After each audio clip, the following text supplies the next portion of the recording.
Assalamualaikum warahmatullahi wabarakatuh. Perkenalkan, nama saya Anjali Puspita Dewi, saya dari kelas PB 5A. Kali ini saya akan mengajak teman-teman melakukan praktikum fisiologi tumbuhan dengan tema fotosintesis dan faktor yang mempengaruhinya. Sebelumnya, fotosintesis merupakan suatu proses pembentukan zat organik gula dari zat anorganik karbon dioksida dan air dengan bantuan cahaya matahari. Karena bahan dasarnya karbon dioksida, fotosintesis dapat disebut juga sebagai asimilasi karbon dioksida. Pada dasarnya, proses fotosintesis merupakan kebalikan dari proses respirasi, di mana proses respirasi bertujuan untuk menguraikan gula menjadi karbon dioksida, air, dan energi. Sedangkan fotosintesis bertujuan untuk mereaksikan atau menggabungkan karbon dioksida dan air menjadi gula dengan bantuan cahaya matahari. Pada umumnya, fotosintesis terjadi pada tumbuhan yang berklorofil dan terjadi pada siang hari dengan catatan ada sumber energi cahaya. Nah, tempat terjadinya fotosintesis tersebut pada tumbuhan terjadi pada sel-sel mesofil, yang mana sel-sel mesofil itu banyak mengandung klorofil atau zat hijau pada daun yang akan menyerap cahaya matahari sebagai bahan dasar dari fotosintesis itu sendiri.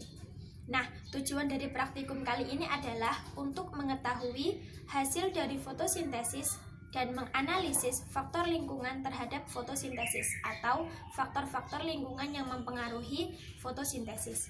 Untuk lebih jelasnya, yuk kita langsung lihat ke praktikumnya. Alat dan bahan yang dibutuhkan pada praktikum kali ini adalah 6 buah botol plastik, penjepit, tanaman hidrilla, dan air. Inilah hasil dari praktikum, di mana teman-teman dapat melihat dari tabel pengamatan.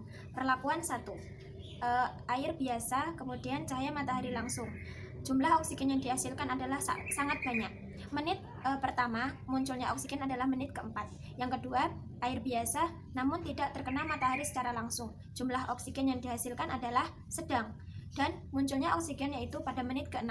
Selanjutnya, dengan air biasa namun tidak ada cahaya matahari sama sekali.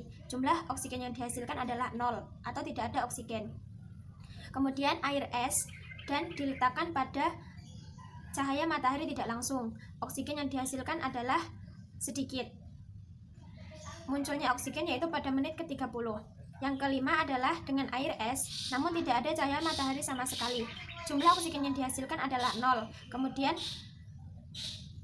air es dengan cahaya matahari tidak langsung dan tumbuhan hidrilla yang agak banyak. Jumlah oksigen yang dihasilkan adalah sedikit atau sangat sedikit.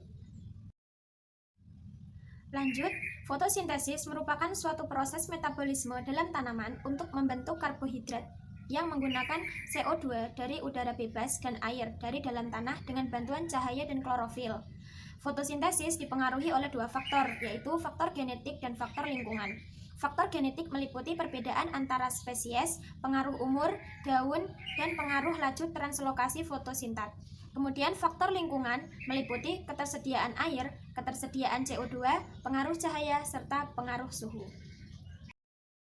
Berdasarkan dari hasil praktikum yang kita lakukan, didapat bahwa hidrilla dalam air biasa yang diletakkan dalam ruang tanpa cahaya tidak menghasilkan oksigen sama sekali. Dan hidrilla yang direndam dalam air es dan diletakkan pada ruang tidak ada cahaya juga tidak menghasilkan oksigen. Hal ini diketahui bahwa cahaya mempengaruhi proses fotosintesis. Karena semakin rendah intensitas cahaya, maka semakin rendah pula ATP atau energi yang terbentuk, sehingga memperlama laju reaksi fotosintesis. Selain itu, hidrilla yang direndam dalam air es menghasilkan jumlah oksigen yang sedikit dan bahkan tidak menghasilkan oksigen sama sekali. Hal ini diketahui bahwa suhu juga mempengaruhi proses laju fotosintesis. Oleh karenanya, dibutuhkan suhu yang optimal. Suhu optimal berpengaruh pada hidrolisis air dan difusi karbon dioksida ke dalam daun, tetapi akan sangat berpengaruh terhadap reaksi-reaksi biokimia, fiksasi, dan reduksi karbon dioksida. Oleh sebab itu, peningkatan suhu akan menurunkan laju fotosintesis sampai terjadinya denaturasi enzim dan kerusakan pada fotosistem. Sedangkan pada hidrilla yang direndam dalam air biasa dan diletakkan di bawah matahari langsung menghasilkan jumlah oksigen yang banyak. Hal ini membuktikan bahwa cahaya sangat mempengaruhi proses fotosintesis. Nah, sudah paham kan sekarang? Jadi, kesimpulan dari praktikum kali ini adalah suhu dan cahaya mempengaruhi proses laju respirasi dan adanya faktor lingkungan juga mempengaruhi proses lajunya respirasi. Semoga bermanfaat. Saya akhiri. Wassalamualaikum warahmatullahi wabarakatuh.